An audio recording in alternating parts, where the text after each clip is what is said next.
المتزوجة واللي تركض ورا رجال متزوجين. أريد أعرف شنو الدودة اللي عندك بالضبط حبيبتي حتى نحلها. شنو مشكلتك ماما؟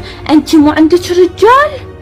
تعرفين فلان بحج الصداقة، فلان الله أعلم ليش، وبعدين تكتبين على صفحتك آيات قرآنية ودين ينزل الأديان كلها شو تريدون؟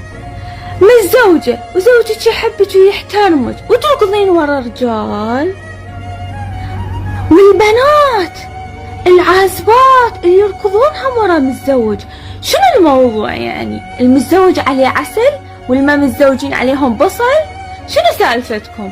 سالفة غريبة هاي الموضة الجديدة اللي طالعة هسه وطاشة انه يركضون ورا المتزوجين. ليش حبيبتي؟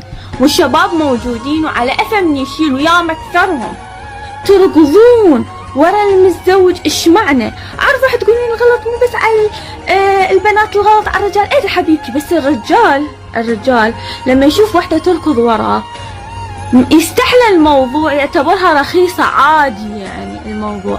بس أنا اللي يقهرني واللي يضوجني إنه أشوف بنات حياتهم انهدمت بسبب هاي الأمور، فبطلا تركضن ورا المتزوجين. وانتي خوب المتزوجة حبيبتي ايش عندك ويا المتزوجين؟